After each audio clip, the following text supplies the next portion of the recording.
Hello, coaches. Welcome to Daily Sports Science podcast. Very, very special guest today. We've got Dewald Senekal, the former professional rugby union player, now the Connacht forward coach. Dewald, you're very, very welcome to DSS podcast. It's a pleasure to have you on. I was chatting to Bernard earlier, and he also told me a little story there, Bernard Jackman. He says not only were you a professional rugby player, but you also were good with the bat and the ball and the cricket as well. Is that right? Yeah, thanks so much for having me. Yeah, Bernard knows a few of my secrets. So yeah, well, I don't have your classic playing career. I actually only started playing rugby at the age of 24. I was very, very much in love with cricket when I'm growing up, and I was playing professionally up until the age of 23, and really loved the sport. And I still do. Like, I come home every day and my switch off is watching cricket up on the TV. So still love the game. Loving what rugby's given me these last few years. Yeah, brilliant. And your coaching journey, well, obviously you finished playing in 2015, and you started your coaching journey with Beyond, and then into Grenoble, Stade Francais, and now you're the Connacht forwards coach. So I suppose people watching will probably want to know what took a South African man over to the west coast of Ireland. Yeah, no, it's as I said, like, I've never done things the traditional route.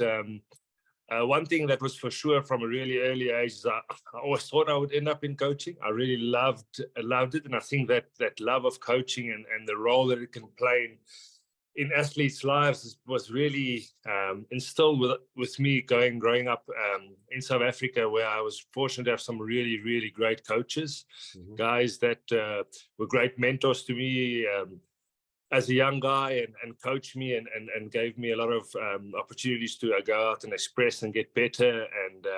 And I think from that day on, early on, they really inspired me. And I thought always that that's something I'd like to do myself. So even when I was playing professional cricket, I was running a cricket academy, even as a 22-year-old. When I just started my rugby journey, it might have been my second year of playing professional rugby, and I was coaching St Albans College in Pretoria, their first team in the afternoons, and always been involved in it. And always when people have asked me to come out, I've always really keen. So it was always a case of me wanting to get onto coaching, and as I said, that was instilled really, really early on. And then just how did I get to the west of Ireland? Is myself and my wife is French. And we met in Bayonne almost 10 years ago now. And I've always been in France. Well, I've started playing in South Africa, and then got the opportunity to go to France, and it was a great experience for myself.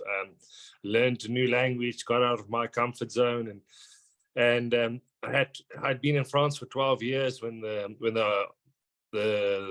possibility to join Connacht came up, and I had some really good talks with Andy Friend, and that really inspired me to go and learn from someone with all that experience, and we wanted to just see what it was like to go into an Anglo-Saxon environment, and how that differs from the French environment that I've known for the last 12, or knew for that first 12 years.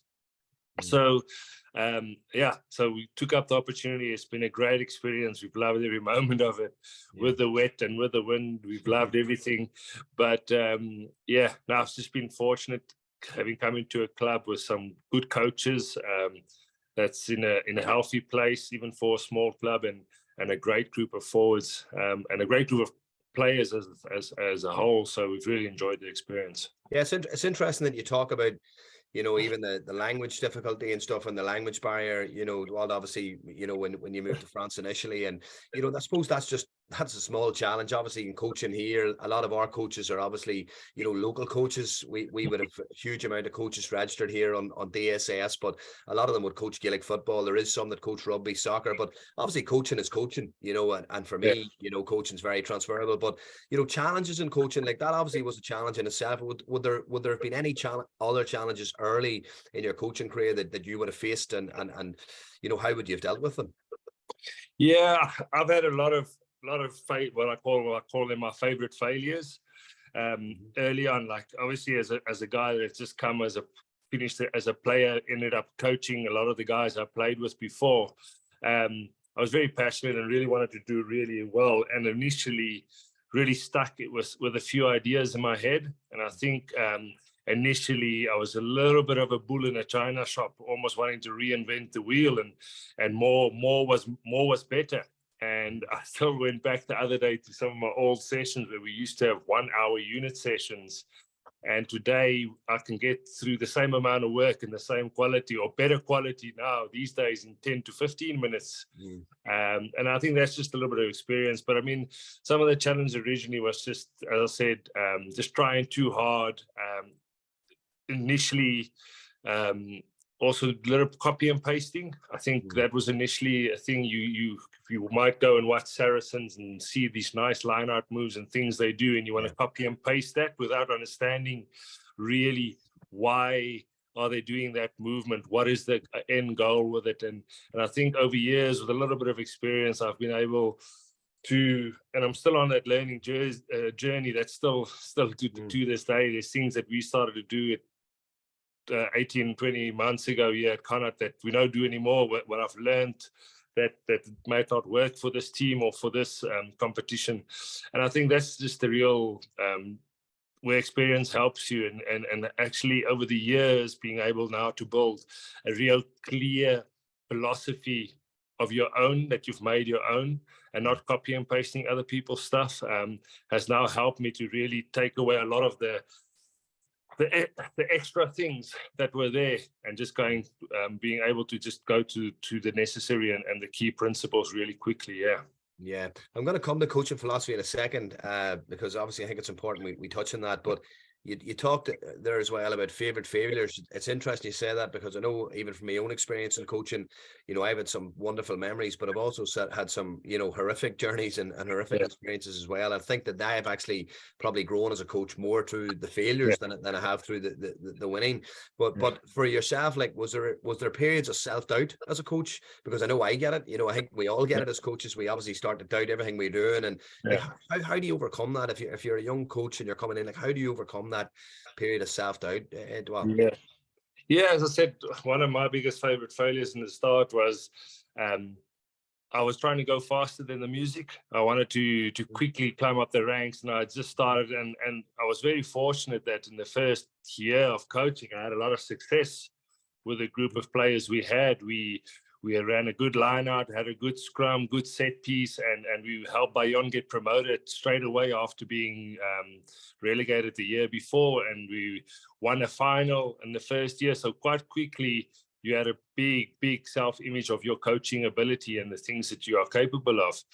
And then the second year in the top 14 was a tougher challenge, the smaller team, and some of the learnings there was maybe not making the right recruitment calls, which are really important at that stage for a team that gets promoted. But I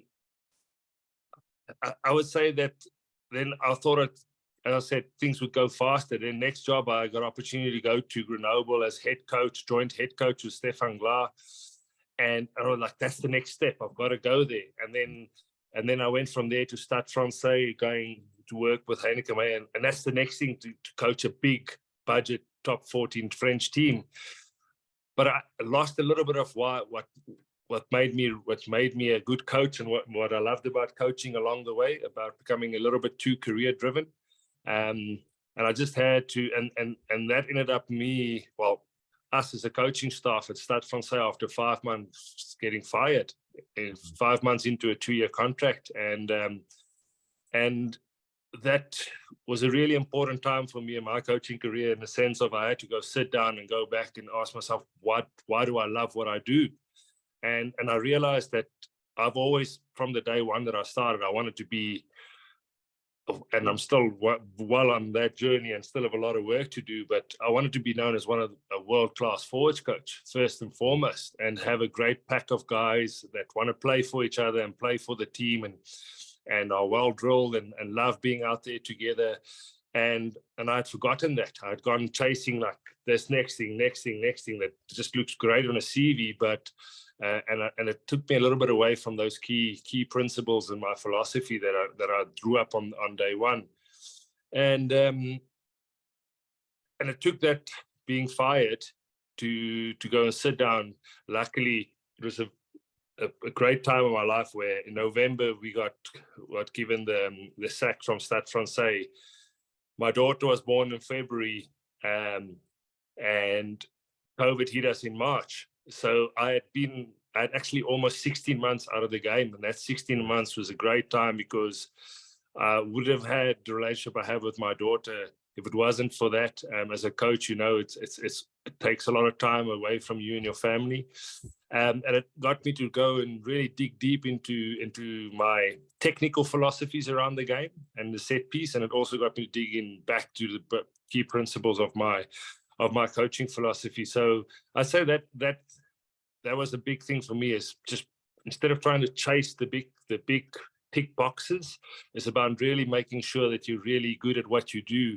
And I've just come back now, and a lot of people have said to me, why don't you reapply for head coach jobs? And it's just, for me, it's a different role from a specialist coach. It's a real different role, and I just love being with my pack of forwards and trying to get the best out of them and together with them, and that's where, at this stage of my life, where I want to be at. And that's my big lesson I think I've learned as a young coach there is don't go faster than the music.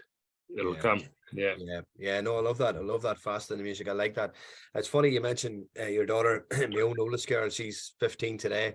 I've been coaching now. Congratulations. Yeah, I know. But hey, I don't know where the time has gone, and that's just what you said there. You know, having that time, you know, watching them grow, and you know, you miss those years when you're coaching because the game consumes us, doesn't it? Like, you know, and like, it doesn't matter if it's rugby or soccer or Gaelic. Like, when you're coaching, you're engrossed in it. And like, when you're a player, you went home, put your boots in the shed, and sat down and had your dinner and forgot about it, you know, and you're thinking about your own game. But I suppose as a coach, there's so much going on, isn't there? After the game, you're over-analysing everything, aren't you? Yeah, it is. But I think once again, the birth of our little daughter Charlotte has been great for me because I wanted to be a good coach. I actually I've learned since he's been here that more is less. Yeah. Less is more.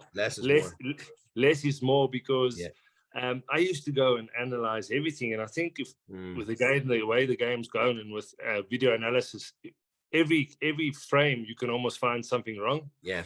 And I think sometimes we get a little bit stuck within that. And like today, we've got all these wonderful things. We've got Huddle and WhatsApp groups and all this, and you can send a lot of information. But I just think that it's really important to say what is going to be really important for us this weekend.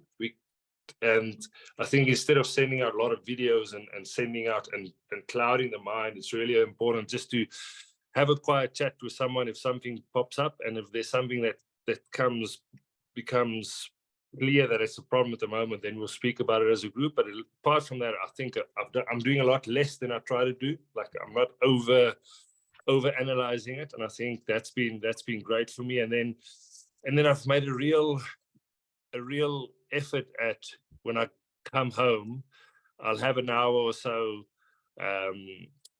I'm coming home a lot earlier. That's the first thing. One thing I believe in is busy is the new stupid. So I think it's important that I can sit at the office the whole day, but then if I'm on Facebook and I'm on Instagram and I'm on YouTube, then I'm not really working, am I? So I think it's really important that I do get home at certain times so I can spend the time with my family and my daughter. But knowing that every day when I walk in there, the work has been done and I'm prepared and the players are well prepared. So I think that's really important to take that time for yourself. It's been a big learning for me. And I think that the URC and the way we work at Connacht under Andy has allowed me to do that. And it's been really refreshing for me and my family. And then the big thing that for me in the last 12 months I've changed is really getting out every morning at 5:30, getting in the gym, spending a bit of time looking after myself, and then taking those happy endorphins back into training with me. And I think it's changed my personality with the group and with the players. Is they've got a happier Dewald walking into the gates in the morning. maybe because he's more tired. but I think that those things are really important, and we talk about it enough. But like this year, the last 12 months, it's been massive for me. And as I said, I'm in a much happier place. Brilliant point. Brilliant. No, and it's interesting you say that because your mood as a coach, sometimes for me, I remember, leaving a county session one night and one of the players saying, you weren't yourself tonight. He picked up on it. I think I had a tough day at school, and you're coming home and then you're traveling to training, and maybe you're hoping the children's doing their homework, and there's all sorts going on at home, because ultimately as coaches we have home lives as well, just as much as we have our sporting lives. And I remember one of the players saying, like, we need your energy. And I'm sort of thinking, like, it's mad, that they picked up that one night that maybe I'm just not on my game 100%, and I think that's important as a coach. We go in with that energy, isn't it? Like, really. Yeah. No, it is important, and also it just says a lot about like they care. And that's one thing I have found in Ireland is that the players want to have a relationship with the coaches, and they want to.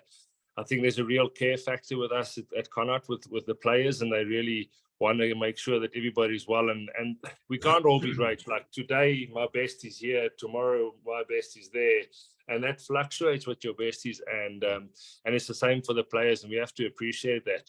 And it's great that when they do that they actually reach out to us and say, "Listen, are you all right, coach? We need you," because.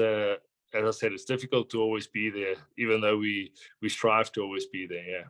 Yeah, and you talked about relationships. I think, Dewald, that's something that I really want to hone in, and it's something that I sort of pride myself on in my own coaching. I'm huge into sort of getting to understand that the player is a person. And funny, I was watching the All or Nothing documentary. Mikel Arteta at Arsenal, and it's on Prime, and it's interesting because he puts a lot of that on, relationships with players, building relationships with players, building that trust. And, he does a lot of things in that sort of documentary, which is very personal to players. And, even bringing in the cameraman and small things like that, and just, really honing in the humane side of the player, and I suppose in your profession as well, where these guys, it's their job, it's their work, like, it's vitally important you have that relationship, isn't it? Like, yeah, no, it is. I think when I got lost a little bit for those 1 or 2 years, especially when I went to become a head coach at Grenoble, and I just think the way the players look at you once you've got that cap on is slightly different. Because I just come from 2 years being very close with my pack of forwards in Bayonne to going to be this head coach role, and now you're actually the guy that's not just the assistant that's there to try and make them better and give them opportunity. You're the guy that almost decides on where their future lies. And I really struggled with that as a head coach, because I need to have those relationships with my player. I need for them to feel comfortable to an extent, because there's always that little barrier, but to an extent that they know that I care for them and they care. And when we talk about coaching philosophy, it's a major part of what my coaching philosophy looks like. But you have to, I think today, in the current day generations, they also want to know that they don't want to have the bad cop the whole time. And I think initially I was driving standards so hard that I was always the bad cop, always hitting on the fingers. And the fact that I've relaxed so much with that has actually changed the relationship with the guys. So it's so important. I believe that. Yeah, brilliant. And tell me this, like, obviously, there's different dynamics in every group, and no matter what group you go into, you have 30 players, 40 players, whatever. You're going to have your introverts, your extroverts. You're going to have your lads who maybe just training, they're there, but come match day they're here. Or you're going to have all the lads in training are here, come match day they're only here. From a coaching perspective, Dewald, is there anything that you would use, like, a variety of coaching strategies or aids, or any variation in your coaching that you would have used in the past or presently that would maybe, do you come with something different every night, or what is your approach like? I think the first thing is to try and understand what that player comes from. And I think it was initially a challenge for me when I got here, because obviously I'd spent all that time in France and before that in South Africa. It's the first time I was working with Irish guys, and And they do love a good yarn. They do love a good talk. So I think initially I try to obviously go towards them, and I think one of the metaphors I used when I walked into the room the first time, I said it's like it's all about you, and it's like me and a girl in a nightclub, and we see each other and we sort of like each other, but we don't know what we're about. So we do a bit of a dance this way, and they do a bit of a dance, and eventually we start getting it closer, and we get the courage to ask them if they want to drink, and vice versa. And I think it's a little bit similar there, where in the beginning there was that little bit of, is he a good dancer? Yeah, I think he's a decent dancer, so I might. Is he a nice guy? Well, I'll buy him a drink, type of thing. And I think that initially we spoke about that relationship and building it, and got into the stage where we actually want to invite each other for dinner and spend a little bit more time together. And I think that's really important, to build that relationship, as we've spoken about earlier. And one of the things I did do initially is trying on the off days is just to get the guys away from the club, and me out of a power position, where if I see them and talk to them in my office, I'm always in a position of power. I'm the coach. So I tried quite a bit of doing on the off days, just getting 3, 4, 5 guys, sending them a text, let's meet for coffee in town somewhere, and little half an hour chats where it's just an open floor. It's not what do you think about this line out move or this more. It's, what do you like? Oh, now all of a sudden they know I love going on my big touring motorbike, and oh, I love watching cricket, and vice versa. And just having those discussions initially, getting to know them better. I remember going for coffee with a player in Toulon who was struggling, never really got going, and then one day, just over coffee, he told me, well, he's got eight brothers and sisters and no father back home in Tonga, and he actually sends back all his money every month because he's got to look after them. Yeah. And he's got all that responsibility on his shoulders. So, like, I think it's really important, that when you work with your players. So, so initially it was just those little talks, trying to be treating them like normal human beings, and have a good yarn, and over time then you can build those relationships and have the comfort, and they can feel more comfortable to have that. And once again, it's just around, get away from the sports ground, get out there, just be normal human beings and treat them like that. And I think that goes a long way in trying to get those, even those introverts will have a coffee when they're comfortable with you, and not in a room in front of other people. Yeah, it's brilliant to hear that, actually. It's brilliant to hear that, in particularly even, I think there's obviously the modern day player, if you want to sort of call it that. Like, I know from teaching, I've been teaching now 22 years, like, and I know from looking at younger people now, it's just, society is different. It's just completely different. Social media has taken over a large part of their lives, and players will now, the first thing some players do, not all players, but they'll go to social media and look for comments about their performance or how they performed, and that can all play psychologically on a player as well. And I think it's that the young lad you mentioned there from Tonga, like, that obviously brought a pressure on itself to that young lad that you wouldn't have been aware of. And from that, Dewald, like, do you feel like, do you empower players then in sessions? Would you give the players ownership and responsibility within the sessions? For example, you talked about lineouts, and you talked about different types of sort of set plays in rugby. Like, are you giving players responsibility to feedback to you, or is that all directed from the coach? Like, oh no, that's changed massively over the years as well, and it's changed, but it's always been part of me of trying to say that they are the guys that are out in the arena and I am not, like, and we only have, at this stage, one walkie-talkie upstairs between our 4 coaches up there. So the actual amount of messages we give down to the field are minimal, absolutely minimal. So, and that's very different to what France is, where the head coach is standing on the touchline shouting what they must do. So, so we've tried over. I think it's like it's a part in the beginning where, as I said, as the relationship grows, and I think once you've got a really clear coaching philosophy around the technical stuff, what a good line out looks like, what a good maul looks like, what a good set piece looks like. I think in the beginning it's really about taking your leaders and talking to them and trying to find what they've done really well in the past and how can you bring something new to that, and then challenging them and showing them a little bit why you think your philosophy works. And I think the sell is really important for them to get on board. And I was really fortunate at Connacht where our line-out leaders bought in and were prepared to try new things really early on. And once again, we were fortunate that we got a bit of success out of it. And then as time went on, there was a shift in power where I would still help them a little bit with the menu and decisions. And now we got into a stage over this last season where I think the last 4 months, I send out a playlist of what the opposition do. And on a Monday morning, we've got 5 line-out leaders, so 3 experienced guys, 2 young guys, and they sit between themselves and they send me back their line-out menu, and I just formalize it and we try and make that the best possible. If there's something that's really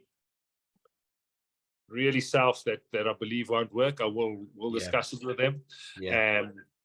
But no, they've been brilliant. Like that's one thing that I have been not surprised with. I think it was always what I was expecting, but especially the Irish boys, I just think they're so diligent and so professional around their preparation, and their capacity to learn is so much, to learn fast is so much better. I think that's what makes it, the Irish rugby as strong as it is. It's just the boys are intelligent rugby players. They learn quickly, and the big thing is they're capable. They got so much pride and passion. They play bigger than what they physically are.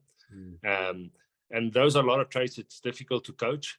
And these boys have got it. So I think that's been really brilliant. So it's been an easier transfer of power, not power, but they have taken that responsibility really early on. Like they put a message up in our WhatsApp group this morning, 8:50 line-out walkthrough. I don't even go to those anymore. Just because they know, the leaders know what our key principles are, and they run that and they push that. So I think it's really important to get to that stage. And once again, I don't think it's me. I think there's a lot of good work that was done at Connacht Rugby with the coaching that was in place before I even got there. So and I hear you talk about leadership and leaders and responsibility. I suppose a lot of people would want to know, how do you unearth these leaders? Are they standoutish? Is there a certain way where you can identify leaders within a group? Because probably now, we talked about the modern player, modern day society. Probably leadership is not something that you're seeing an awful lot. You're probably seeing, it's probably a lot less scant than it was, years ago. Well, and you're probably, a lot of lads now need spoon fed and, need the information. Like, how do you unearth those sort of leaders, or how do you go about finding them as a coach? Like, what traits are you looking for in a player? Well, the first thing I don't look for is just what we call in French ancienneté, guys that have been there for a long time. Being there for a long time doesn't necessarily make you a great leader. Yeah. And I think a lot of times we get a bit blinded by that and say that a guy that's got 200 games is going to be a great leader. It's not always the case. So I think that's the first thing that not to look for. And then I think, especially around the set piece, as I said, I've got a group of 5 guys that last year when I got there, we had obviously lost Quinn Rue, experienced line-out caller. We had lost Gavin Thornbury with a long-term injury, who was always a real good line-out leader. So we had to basically start with Alton Delan, who hadn't called a lot of line-outs. We had Oshin Dowling, Niall. Gav was still injured, but he sat in all our meetings. He was a really great leader in the sense of he quickly took on board and he helped the others. Oshin Dowling, Niall Murray, and who was my youngster missing? And then Sean Masterson, because he never called before, but everyone told me he was an intelligent rugby player. So we just started talking, sitting in meetings initially, and just trying to get an idea around, firstly, do they want to do it? I think that's important. Do they want to be part of that group? Because it does demand extra time on Sundays and Monday mornings to go and do your homework and get that done. And then around the line, it's just if people can see not what we talk about pictures, similar pictures to what you can see, and then over time, as I said, that leadership group for me, it's important that you've got a few more guys that's a little bit more experience, and then maybe 2 young guys that they can sit in all the meetings. They might not call for the first year. Now Murray didn't call a line-out until towards the end of last year. Now he's one of our main callers, but he sat in every meeting and learned and tried to. And every time I asked him to do his line-out menu. So it's about just like in the beginning, as I said, selling to those guys, getting them on board, seeing the same pictures, feeling the same way, and then as that grows, we just let them go and then let them fly. And Josh Murphy's been great. He's come from Leinster this year, and he's been part of that group. And can we try this, coach? Can we try that, coach? So he's been brilliant. And on an off day, you call me and say, "Oh, coach, for the defense, what do you think about this and that?" So it's been great to have those guys on board. And as I said, I've been very fortunate that I've got a group of guys that naturally wanted to do the job, and they're doing it pretty well at the moment. So. Very good, very good. I'm not going to keep it too much longer, but I have to go back to this. You've used the word philosophy. Yeah, quite a number of times throughout our chat, Dewald. And to be honest with you, it's something that I'm big on. Is a coaching philosophy. I think it's important people understand as well. Obviously, it's not a playing style. It's a set of beliefs and values that's unique and true to you. And obviously, you've referenced your own, childhood and your own playing career and playing journey. Like, so from a coaching philosophy, what does that mean to you? Like a coaching philosophy, what's that to you? Yeah, absolutely. I think it's so important that actually the first day when I knew I started going to coach, I actually sat down and I said, listen, what's my coaching philosophy? What does it look like? And I thought about actually, can I put it together in a picture? And if I had to put down a picture in front and say, this is my coaching philosophy, and I took about a week thinking about it, and eventually I drew a tree with deep roots, really deep roots. And initially I wrote, I still have it. I still have that keynote where I wrote it in. And I said, well, for me, the tree is that as a coach, I've got to shelter and look after my players. So my players might have been the birds in the tree or the animals that live in the tree. And me as a coach was around the tree, having the leaves, and then creating an environment of protection for them and a home for them where they can feel safe. So, and then the roots were obviously like having real good values and systems that my parents instilled in me. And then I did also write a part in it towards the end where that if the ground or the environment that I'm in becomes toxic, then the animals will leave and I won't be a place of protection anymore for the animals and for myself. And around if that ground was toxic or not in great health, then I'd sometimes have to pull up my roots and go somewhere else. And I think in coaching that sometimes happens. And the Stade Francais experience was one where it was a toxic environment, and it did challenge me, and once again failed on a few fronts there. But I had to leave there to find a good place where I'm now at Connacht Rugby. So that was my initial picture I drew, and I think I went a little bit away from that, and now I can go back to that because I think it's really important to that. And the best way that I can put it down, I think Jace Ryan said it late, was that your players don't care how much you know until they know how much you care. And I think that really hit home for me. And I think if you ask any kind of player in the forwards, they know how much I care for them and how much it hurts me every time that we lose one of our boys. Last year, the fact that Johnny Murphy had to stop playing, and Sean Marsden had to go, and Alti had to go. It hurt me to bits because we really started having real good relationships, and they weren't just pieces of meat in my eyes. So I think that has given my love of coaching back again. The X's and O's, I think it's important to have real good key principles and philosophies around what does a good line out look like, what is a good maul, what is a good scrum, what is a good attack shape or whatever. I think it's important to have those because, as I said, at Stade Francais, I went away from those because the group had their own ideas, and in the end, I fell on my own sword because I didn't continue believing in those X's and O's and those philosophies, and I missed out totally on building a relationship with that group. So that's the big thing for me, is that if you've got a group that knows how much you care for their performance, care for them as a human being, care about the bigger picture of what you're trying to do as an organization, then I think a lot of the battles are won right there. So for me, that looks like that. For other people, it might look like something totally different. But I feel that I'm the happiest, and my group of forwards are the happiest when I'm closer to that picture of that tree with the deep roots. So. Yeah, it's a great analogy. No, it's brilliant. That's brilliant. So one final question there before I let you go. I took my first, I think, senior club job when I was 29. I quit playing at 29. Obviously, I have regrets about quitting playing so early. You know, I've no regrets about my coaching journey. I've loved every minute of it. I went to a prominent coach at the time, and asked him, you know, can you give me any advice, you know, as a young coach? What's your advice? And he says, take a pen and a paper and just start to get everything down on paper, you know, plan and prepare, etc.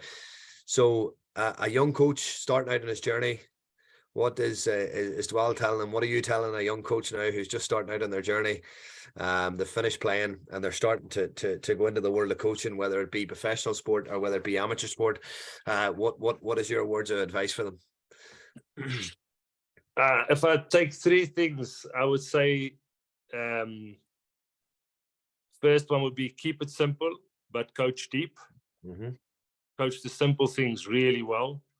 I would say the second thing is look after yourself.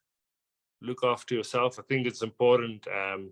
Mike Tron uses the analogy of you've got a battery and you got to make sure that you keep doing the things you need to do to keep that battery green, because if you're not looking after yourself, that battery's just going to go down, and it's going to be a useless battery at some stage or another. And then the next thing is just build relationships with those players. And as a young coach, I also would say try and build relationships, not just with your players, but with your colleagues. I think we spend a lot of time with our colleagues, more than sometimes we do with our family. So really have strong relationship with those people. And then I think one thing I learned as being a head coach is actually building a relationship with the people above you, managing up with your CEOs, with the board, with those things. I think in the past as a young coach, I didn't think those relationships were important, but I think it's really important in the long run. So yeah, those, I would say those would be the three things that I would tell that person, is that and then try and have some fun. Don't take yourself too seriously. They'll have plenty of fun in Ireland anyway. They like a pint of Guinness and a bit of crack, as you said. No, our Irish rugby is on a high as well. Obviously, the weekend is a huge win. Huge win at the weekend, obviously against England, completing the Grand Slam. Obviously, so it's in a healthy place. What's next for yourself then? What's the next challenge then, or where do you see yourself then? Or yeah, well, it's been an emotional ride in the last 2 months or so. I was hoping to. Well, normally what I do is when I do things, I go all in. So yeah, they always say coaches don't buy houses, they rent them. But after 3 months here, I really enjoyed my experience to the point that I actually bought a house in Galway. Right. With that we did up a little bit, and with the idea that we wanted to stay here for a longer period of time. Unfortunately, yeah, there was a lot of things around trying to get who the new head coach was, and I was approached by quite a few clubs in that time, and I wasn't really planning on going anywhere until a very good friend of mine, Joe Alabt, who's the head coach at Oyonnax, called me up, and we've always, for many years, we've wanted to coach together, and I've always looked up to Joe as a player and as a coach, and he's convinced me to come back to France, and I'll be joining Joe up in Oyonnax from next season onwards. So obviously a little bit of taking the family back home to France, where my missus is from, but yeah, it's with a heavy heart. I would have liked for it to have turned into a situation where we stayed on, and I dread the day that we're going to have to say a very emotional goodbyes to the boys. But no, I think once again, as I said earlier, it's important to look after yourself and look after your family, and it was a decision, with regards to that. My wife's looking forward to being a little bit less blown away by the wind and wet than in the west of Ireland. So I was just going to say that at least you're guaranteed a bit better weather where you're going. Listen, Dewald, thanks very much for your time. I really appreciate it. Listen, I've no doubt that you're going to be a success wherever you go. It's been a pleasure chatting to you. Just while you were chatting to me there, I love coaching. I'm engrossed in coaching. My whole life is engrossed in coaching, both in my job and outside of school as well. And just the stuff that I've picked up from our chat is outstanding. So look, thanks very much, and I'm sure our listeners in DSS will really love it. And there's plenty for everyone to take there, whether you're a young coach, an experienced coach, or anywhere on your journey. So look, I wish you all the very best, yourself and your young family, and I hope things work out for you. Thank you very much. Well, thanks for your time, boy. Brilliant. Thanks so much for having me, and we can feel your passion. So it's great to have a good chat with yourself. So appreciate it. Thank you, sir. Thank you.